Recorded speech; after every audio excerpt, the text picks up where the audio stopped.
E para você que é membro do Vivendo as Escrituras e que está assistindo essa live aqui através do link exclusivo, então boa noite para você também. Seja muito bem-vindo e esperamos que você, como membro da comunidade, seja muito abençoado com essa aula. Lembrando que depois de 30 minutos aqui, numa live aberta para todo mundo, para quem quiser assistir. Nós teremos 30 minutos aqui com vocês do Vivendo as Escrituras para tirar dúvidas, fazer perguntas, enfim, aprofundar tudo aquilo que a gente vier a conversar aqui. Então, boa noite, vamos chegando, é uma alegria ter vocês aqui. Época de Páscoa, não é? Está chegando aí a Páscoa, todo mundo fala nisso, muita gente com dúvidas e questionamentos, e a live de hoje é exatamente sobre isso, mitos e verdades a respeito da Páscoa. Meu plano é apresentar 6 mitos a respeito da Páscoa e 6 verdades a respeito dela, para que você possa fazer o balanço aí e entender exatamente o que é que a Páscoa deveria significar para nós. Tá bom? É isso aí. Muito bem-vindos, vocês que estão chegando. Você que está assistindo e não conhece a comunidade Vivendo as Escrituras, é só escrever aí nos comentários comunidade e a nossa equipe vai estar com vocês. Na verdade, à frente da nossa equipe está o Guilherme Reis, que é o competente faz tudo para que isso aqui aconteça, não é? E se não fosse o trabalho dele, aliás, é interessante, né? Um tem o dom da palavra e o outro tem o dom da tecnologia. E se completam, né? No mundo moderno, um precisa do outro e assim por diante. Isso significa que qualquer. Aqui não é somente pastor, professor, teólogo que pode servir a Deus, missionário que está fazendo a obra de Deus. Alguém que foi vocacionado nessa área de tecnologia, ah, como advogado, como médico, como dona de casa, como motorista de Uber, tudo, se for uma profissão digna e legítima, é para a honra e para a glória de Deus, tá bom? Muito bem-vindos, então, mais uma vez, você que está aqui nos assistindo pelo Vivendo as Escrituras, e vamos lá, começar a nossa live de hoje, 6 mitos sobre a Páscoa. A Páscoa é uma das festas judaicas e talvez seja a mais popular, não é? Tem outras como Tabernáculo, Pentecoste, dos Pães Ázimos, que está ligado à Páscoa, e assim por diante. Mas a Páscoa, sem dúvida, ela é a mais conhecida e a mais comemorada entre a cristandade, exatamente porque foi numa dessas festas da Páscoa em Jerusalém que o Senhor Jesus, na semana da Páscoa, em Jerusalém, que o Senhor Jesus celebrou a ceia com seus discípulos, foi traído, foi preso, julgado, condenado, crucificado, morto e sepultado, ressuscitando triunfantemente no terceiro dia pela manhã. Que bênção, né? Louvado seja Deus pela história da redenção, pela história da redenção. Nós vamos, então, começar aqui falando 6 mitos a respeito da Páscoa. Bom, primeiro, a crença de que o coelho da Páscoa tem origem bíblica é equivocada, pois esse símbolo surgiu séculos depois em contextos culturais europeus ligados à fertilidade e à primavera. Você acredita que tem gente? Você acredita, Guilherme Reis, você que está me escutando aí, você está aí na técnica, né? Você acredita que tem gente que acha que o coelhinho da Páscoa é alguma coisa que está na Bíblia, né? Tem gente que acha que é bíblico isso aí. Pois é, gente, é um desconhecimento muito grande, né? É um desconhecimento muito grande do que acontece. O coelhinho não tem nada a ver com a Páscoa, biblicamente falando, né? Que é uma festa dos judeus. E nunca fez parte no Antigo Testamento, não tem nada absolutamente a respeito disso aí. Não tem nada a respeito disso aí. O que aconteceu foi que, com o passar do tempo, à medida que o cristianismo avançava nos países pagãos, a igreja deixou-se influenciar pelas práticas sincretistas. E entre as práticas pagãs estava o culto aos deuses da fertilidade. E então um símbolo da fertilidade era a lebre. Os coelhos se multiplicam rapidamente, são extremamente fecundos, não é?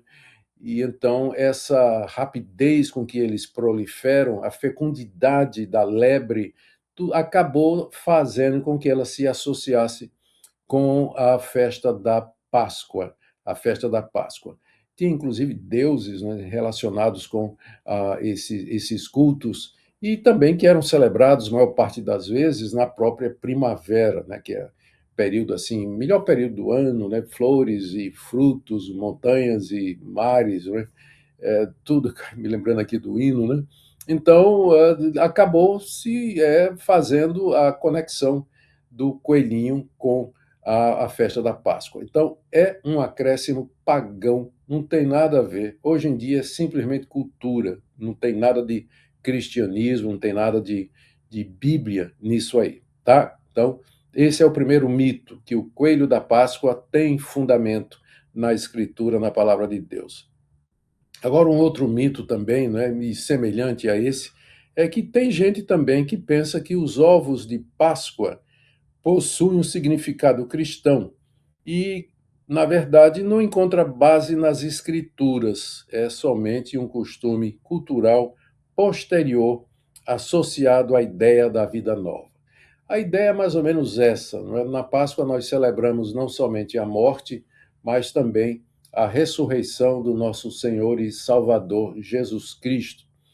E essa vida nova, esse ressurgimento dele, acabou sendo ilustrado pelo ovo, não é? O ovo de onde sai uma nova vida. E aí juntou tudo, né? Coelho e ovo e Páscoa, que fala de ressurreição, e você tem então no final uma outra coisa que não é a Páscoa dos judeus, com certeza, né? Não tem nada a ver com a Páscoa, aquela Páscoa celebrada pelos judeus, particularmente no período do Antigo Testamento e lá em Jerusalém, na época que Jesus esteve ali.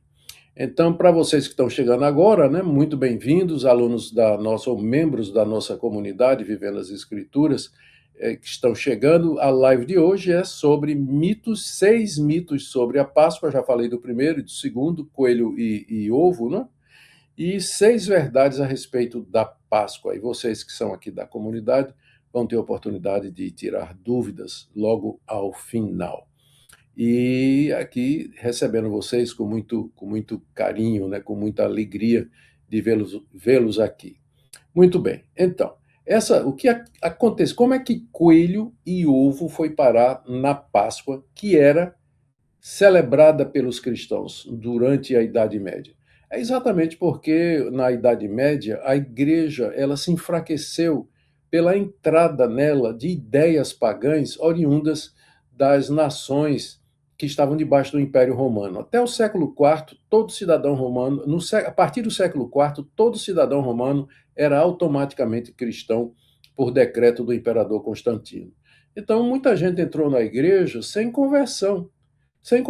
E, como resultado, trouxeram suas convicções, trouxeram suas religiões e mesclaram com as práticas cristãs. É claro, houve, durante esse período, muita gente dentro da Igreja Católica, bispos e padres que se puseram contra, reclamaram disso aí, disseram que estava absolutamente errado, mas a massa prevaleceu, né? A massa prevaleceu e isso aí acabou virando prática não do catolicismo, aqui eu quero deixar claro, né, o catolicismo oficial, ele não aceita esse negócio de coelho, de ovo, também não aceita, né, mas existe o catolicismo popular, né, existe a prática cristã popular, e como o cristianismo influenciou o mundo ocidental, né, influenciou esse mundo em que nós vivemos, acabou havendo essa separação dessa prática da Páscoa da religiosa e da cultural.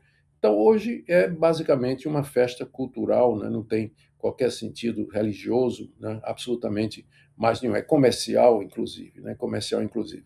Então, é nesse contexto que surge o coelho e o coelho e ovo. Aqui tem a pergunta do Douglas. Pastor, podemos dizer que essa pergunta está aqui, você não está vendo, você que está no Instagram, mas está aparecendo aqui para mim na tela do Vivendo as Escrituras, onde o nosso pessoal não somente vai poder ter resposta às suas perguntas, mas como pode perguntar online, né? Pastor, podemos dizer que isso acabou se tornando uma idolatria, pois todos lembram do ovo de Páscoa e quase nada da morte de Cristo e sua ressurreição? A pergunta do Douglas Silva. Claro, Douglas, exatamente, né? Acabou se tornando uma deturpação da verdade bíblica a respeito da morte e da ressurreição do Senhor Jesus. Ninguém lembra, fala em Páscoa, o pessoal pensa logo em festa, chocolate. Primeiro era ovo, agora é ovo de chocolate, agora é ovo recheado, né? E, enfim, uma série de outras coisas e práticas comerciais que não tem nada a ver com aquilo que a Páscoa simbolizava, né? Apontava, que era a ressurreição de Cristo, a morte e a ressurreição do Senhor Jesus. Deixe-me ir agora para um terceiro mito, né? E aqui o mito é o seguinte, é que a quaresma ela é uma prática bíblica e que todo cristão deveria guardar a quaresma. Bom, o que é a quaresma? Com certeza tem muitos evangelhos. Se você não veio da tradição católica, se você não veio do catolicismo romano, você não vai saber o que é. A quaresma é aquele período de aproximadamente 40 dias que é observado no catolicismo como preparação para a Páscoa. Então, o católico ele é orientado a 40 dias da Páscoa, ou seja, já faz aí umas 2 semanas ou mais que o católico praticante ele vem usando esses 40 dias que antecipam a Páscoa para práticas como jejum, oração, penitência, e isso em memória daqueles 40 dias de Jesus Cristo lá no deserto.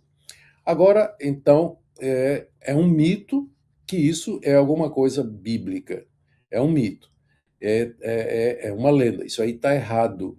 Isso aí não está na palavra de Deus. Se você não sabia, das 95 teses de Martinho Lutero, as 5 primeiras tinham a ver exatamente com essa questão da penitência, da confissão de pecados. E ele estava pensando mais era no confessionário católico, não é? E ele começa dizendo que penitência, que é o que se faz na quaresma e depois de você se confessar ao padre, penitência não é um ato, mas é um estado de vida. Então, não é alguma coisa que você faz em determinados dias do ano, como na quaresma, não é? Ou quarta-feira de cinzas. Não. A penitência é alguma coisa que você faz todo dia, você vive num estado de penitência. O cristão verdadeiro, ele vive quebrantado pelos seus pecados, humilde diante de Deus pela consciência da sua natureza pecaminosa. Então, quaresma não tem nada a ver, nada a ver. Agora, se você quiser, né, 40 dias antes da Páscoa, resolver jejuar, buscar Deus em oração e confessar seus pecados, fique à vontade, desde que você não pense que é só nessa época do ano que você tem que fazer isso. Você tem que fazer isso todos os dias da sua vida. Todos os dias da sua vida você tem que estar confessando seus pecados a Deus, se humilhando, eventualmente jejuando, não só na quaresma, não só na quarta-feira de cinzas, mas todos os dias do ano, né? Todos os dias que você sentir que você realmente precisa. Então, não é meio de graça. A Igreja Católica coloca como sendo alguma coisa quase que mandatória, né, para o católico. A Igreja Católica gosta disso, dessas festas, coisas que não têm o menor calendário litúrgico, né, coisas que podem até ser úteis, mas não têm fundamento bíblico e, portanto, não deveria levar cativo a consciência das pessoas a práticas que não têm estabelecimento na Escritura Sagrada, não é? Que foi exatamente o ponto dos reformadores, não é? Sola Escritura, ou seja, somente a Bíblia. O que não puder ser provado pela Bíblia não deveria ser parte da prática, da ideia, da doutrina da igreja. Muito bem, 3 mitos, né? Começamos com o coelho, depois para os ovos de Páscoa, agora a quaresma, né? Que também é um mito de que isso é alguma coisa exigida por Deus. Agora, o quarto mito, não comer carne na Páscoa, como se isso fosse alguma coisa importante, né? Tem gente que fica assim, puxa vida, eu comi carne na Páscoa, estou em pecado, né? Estou em pecado, então não come carne na Páscoa, porque diz que isso aí foi Deus que mandou, vai comer um peixinho e assim por diante. Não comer carne na Páscoa é mito, é superstição, não tem qualquer fundamento bíblico. Aliás, na Páscoa, o que é que se comia? A carne de um cordeiro que era morto, assado no forno, e a família comia juntamente com ervas amargas e o pão ázimo, ou seja, não tem absolutamente nenhum fundamento na Escritura Sagrada. Eu vou falar mais sobre isso aí, tá? Mas aqui estou dando uma paradinha para dar um abraço na Valéria Moraes, que é membro há 2 anos e 7 meses da comunidade Vivendo as Escrituras e já participou várias vezes do nosso fórum exclusivo. Muito bem-vinda, Valéria. É uma alegria muito grande ter você aqui. Obrigado pelo apoio, né? O apoio durante os 2 anos e 7 meses da comunidade. E também Sônia Ferreira, que é membro há 11 meses do Vivendo as Escrituras. Ela está aqui participando dessa live no link exclusivo que só os membros da comunidade podem ter. E se você quiser conhecer um pouco da comunidade Vivendo as Escrituras, é só você comentar aí comunidade aí nos comentários e o nosso time vai ao seu encontro para explicar o que é e como você pode fazer parte dela. Voltando, né, já disse, 6 mitos. Eu comecei falando do mito do coelho. Né? O mito do coelho é um mito que isso é bíblico. Segundo, é um mito que ovo de Páscoa é bíblico. Terceiro, é um mito que a prática da quaresma também é bíblico.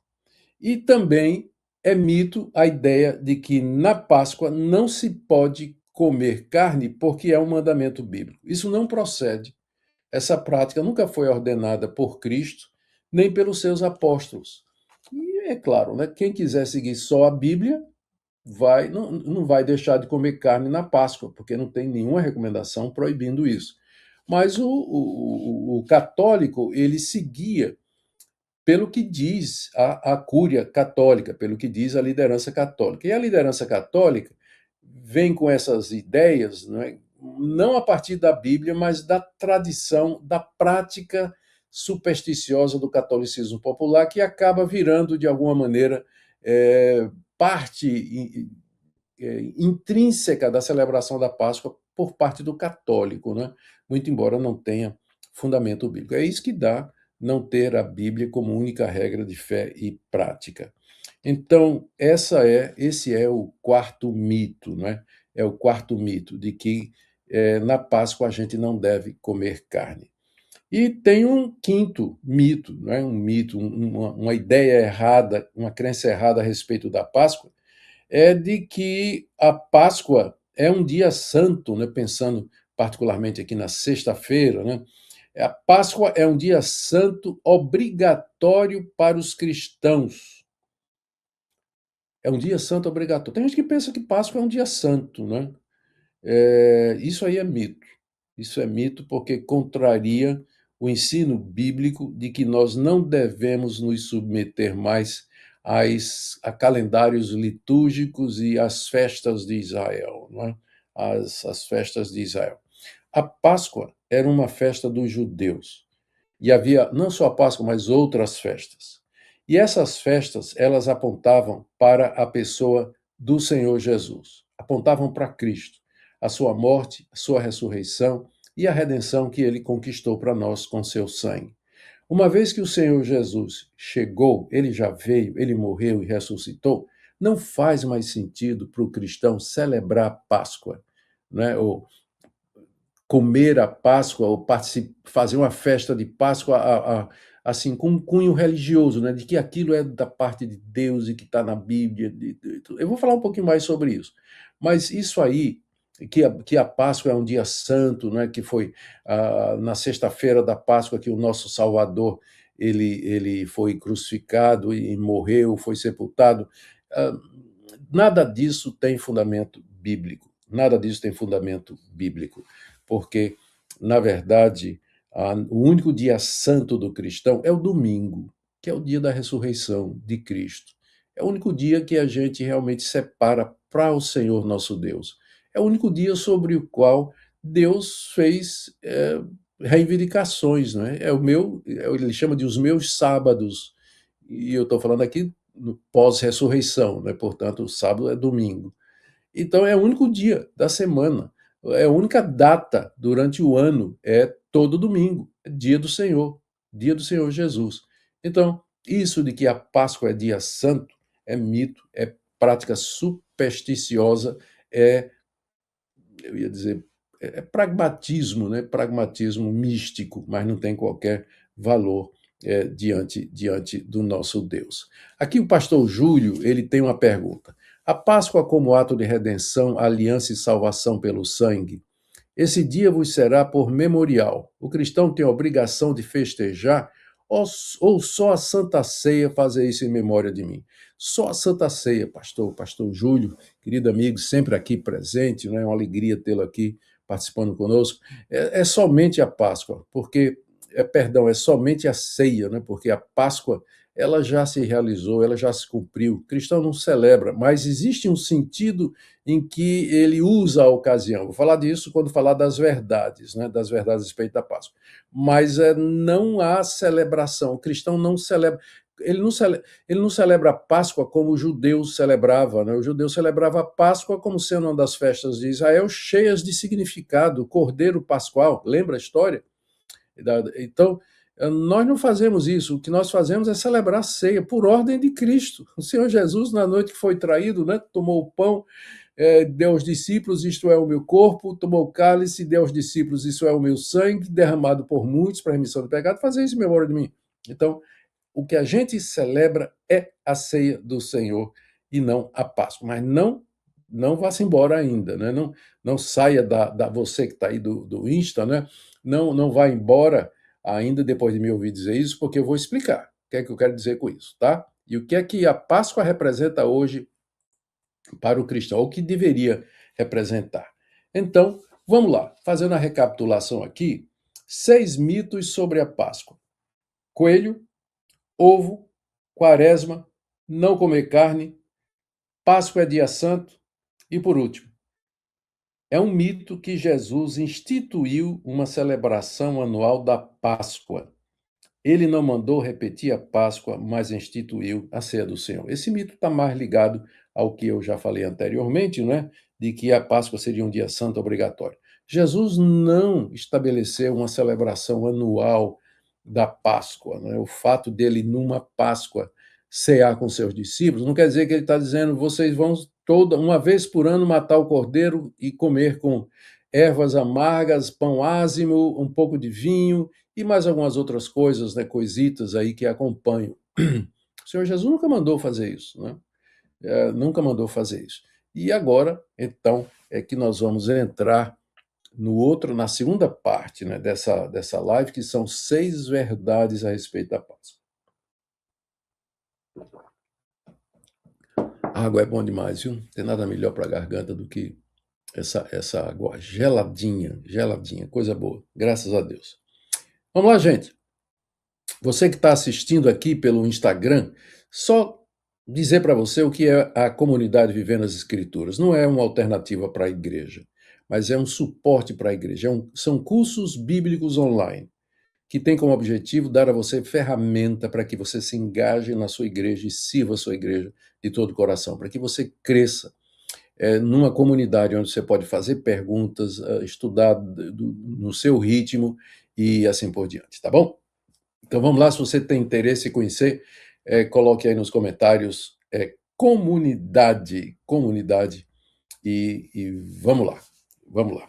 6 verdades sobre a Páscoa, 6 verdades sobre a Páscoa. Primeira verdade, ela foi instituída por Deus no livro de Êxodo, ou por ocasião do Êxodo, como memorial da libertação de Israel do Egito, marcando o momento em que o Senhor poupou seu povo mediante o sangue do Cordeiro. A primeira verdade é que a Páscoa foi instituída por Deus há muito tempo atrás, quando do nascimento da nação de Israel, quando, através de Moisés, Deus, fazendo sinais, prodígios e maravilhas, mandou 10 pragas, abriu o Mar Vermelho e tirou seu povo do Egito.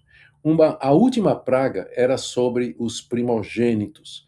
O anjo da morte haveria de passar por todas as casas do Egito, onde os judeus estavam escravos há 430 anos, e mataria o filho mais velho que estivesse presente na casa.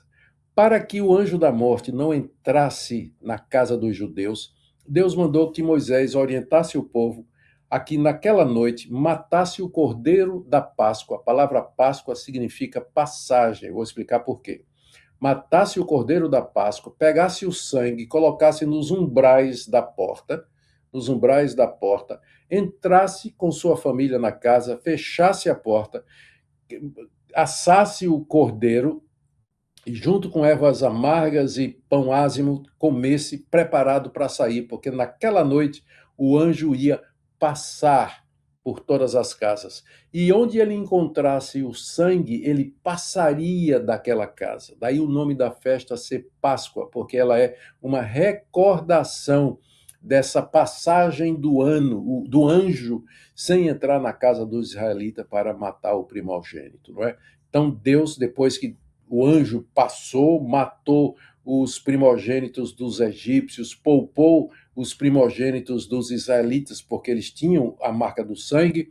Então Deus disse a Moisés: todo ano, nessa data aqui, você vai celebrar esse acontecimento, a passagem, aquele dia em que eu passei, o anjo da morte que eu mandei, passou sobre a casa dos israelitas e não entrou, porque havia a marca do sangue. Então, essa é a origem da Páscoa, é isso que o nome Páscoa significa. Então, o judeu, todo ano, na mesma data, e aproximadamente, ele celebra a festa da Páscoa, né, que significa passagem, E, portanto, essa é a primeira verdade.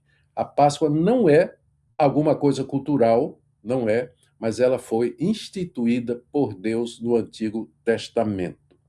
A segunda verdade, né, que eu queria trazer aqui a respeito da Páscoa é que ela apontava profeticamente para Cristo, revelando de forma antecipada a necessidade de um sacrifício substitutivo para a redenção do povo de Deus. Essa é a segunda verdade, né? A Páscoa, ela tinha, deixa eu ver aqui direito para não errar, sim, ela apontava profeticamente para Cristo. Ali na Páscoa, o que aconteceu quando Deus instituiu a Páscoa? O cordeiro que foi morto substituiu o primogênito, porque se não tivesse sido morto e o sangue dele derramado, o primogênito daquela casa ia morrer. Então, o cordeiro, desde o começo, era o substituto do primogênito, né? É uma figura belíssima de Cristo, que é o nosso cordeiro pascual, que foi sacrificado e cujo sangue Deus passou na minha vida para que o anjo da morte, destruidor, não me lance no inferno e na condenação que eu mereço. Mas eu só não vou para o inferno porque o sangue de Jesus está sobre mim. O anjo da morte, no dia do juízo, ele não vai me levar para a condenação, porque o sangue do Cordeiro, vou dizer agora como meus irmãos pentecostais, tem poder. O sangue do Cordeiro tem poder. E me livra da condenação eterna. É isso que a Páscoa apresentava, era isso que ela simbolizava, é para isso que ela apontava, Então, essa é uma razão pela qual nós não mais celebramos a Páscoa, porque ela já aconteceu, mas aquilo, o fato consumado, que é a ressurreição do Senhor Jesus. E aí vem a ceia do Senhor. Uma terceira verdade aqui, meu tempo aqui com vocês está se terminando, daqui a pouco estou terminando aqui no Instagram, né? Vou terminar aqui o resto da minha exposição para os membros da comunidade Vivendo as Escrituras. A terceira verdade é que Jesus celebrou a Páscoa com seus discípulos e deu a Páscoa ao seu cumprimento definitivo, ao aplicar seus elementos, os elementos da Páscoa, a sua própria morte, mostrando que ele era o verdadeiro Cordeiro de Deus, o verdadeiro Cordeiro de Deus. Muito bem, eu creio que aqui eu perdi conexão com. Deixa eu ver aqui, voltou aqui. Não, perdão, entrou aqui uma chamada, né? Eu peço desculpas, porque toda vez eu me esqueço, eu tenho que desligar aqui para não receber chamada toda vez que eu estou dando aula, não é? Tá bom, o Guilherme está lembrando aqui que o meu papel está esfregando no microfone do notebook. Desculpa, gente. Eu sou das antigas ainda, estou usando papel aqui, né? O esboço de papel. Mas vou melhorar, né? Eu vou evoluir para um iPad ou alguma coisa assim, para que não tenha que passar esse tipo de coisa aqui. Né? O Guilherme Reis ter que, na sua competência e o zelo dele para que a transmissão seja boa, puxar minha orelha como eu mereço mesmo ser puxado. Bom, Jesus, essa é a terceira verdade. Jesus celebrou a Páscoa e deu a ela um cumprimento definitivo. Na noite em que ele foi traído, ele pegou o pão asmo, e ele que era usado na Páscoa, partiu e deu aos discípulos, dizendo: Isto é o meu corpo. Não é que era no sentido de que o pão tinha se transformado no corpo de Cristo, mas que o pão era um símbolo, era uma figura da morte de Cristo na cruz. Semelhantemente, ele tomou o cálice depois de ter ceado, o cálice de vinho, que não era suco de uva, não é? O cálice de vinho, deu aos discípulos e disse: Bebei dele todos, porque esse é o cálice da nova aliança no meu sangue, que é derramado por muitos para a remissão de pecados. Lá no Êxodo, lá quando a Páscoa foi instituída, é como se Deus tivesse feito uma aliança, na verdade fez uma aliança, né? Hoje faço uma aliança com os filhos de Israel. E o símbolo daquela aliança foi o sangue do cordeiro, né? Depois vai ser, antes já tinha sido a circuncisão e assim por diante. E agora, isso explica porque que Jesus tomou o cálice e disse: esse é o cálice da nova aliança. Nova aliança. A nova aliança que Deus tem conosco mediante o Senhor Jesus. É para isso que a Páscoa apontava. A quarta verdade a respeito da Páscoa é que ela foi substituída pela ceia do Senhor, que passou a ser o sinal da nova aliança e o memorial contínuo da morte de Cristo. Então, nós não celebramos a Páscoa uma vez por ano. O que nós fazemos nós celebramos dominicalmente, uma vez por mês, algumas igrejas todo domingo, a morte e a ressurreição de Cristo na celebração da ceia do Senhor. Agora, pastor, eu tinha dito que ia falar sobre isso, então eu tenho que falar sobre isso. A Páscoa não significa mais nada, a festa da Páscoa, aquela ocasião, a Sexta-feira Santa, não quer dizer mais nada para a gente? Eu acho que a gente pode aproveitar bem a Páscoa, né? A data em que todo mundo está pensando nisso, né? Apesar de que a maioria está pensando em coelho, ovo de chocolate, perdão, comer, fazer um peru, enfim, tudo mais. A peru é Natal, né? Peru é Natal. Então, é isso aí. Então, isso faz parte da cultura, está no calendário, é inclusive feriado. Então, nós não somos. O cristão, ele não é assim.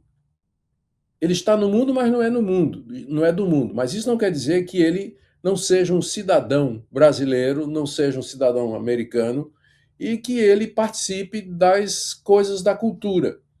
Então, não vejo nenhum mal agora, durante a semana da Páscoa, que o cristão, na sexta-feira, ele faça um jantar, não é, para a sua família, chame os amigos, pode ser um carne de cordeiro, o que quer que seja, e ali eles deem graças pela morte de Cristo, pela ressurreição do Senhor Jesus, podem cantar um hino, alguma coisa desse tipo. Isso faz parte da cultura, faz parte da cultura. Isso não é obrigatório, isso não é alguma coisa que eu faça em obediência a algum mandamento, porque essa festa já passou. Mas se você quiser usar a ocasião, aproveita para evangelizar seu vizinho que você convidou, aproveita para evangelizar seus familiares, não é, que você também convidou para aquela festa. Use, redima a data, redima. Ou seja, salve essa data do seu uso comum para esse uso especial. E diga, não é? Olha, gente, é claro, né? Isso aqui nós estamos fazendo, só lembrando que foi numa sexta-feira, foi durante aquela semana que o Senhor Jesus foi morto pelos nossos pecados, mas na verdade nós celebramos a ceia para significar isso aí, mas aproveitando a data, então nós podemos celebrar isso aí. Adequar-se à cultura em determinadas situações não é pecaminoso se o que a gente vai fazer não fere a palavra de Deus, não vai contra a palavra de Deus, não vai contra a palavra de Deus. Tá certo? E vamos agora aqui para, terminando aqui, a quinta verdade, né? Mas essa quinta verdade já vai ser para o pessoal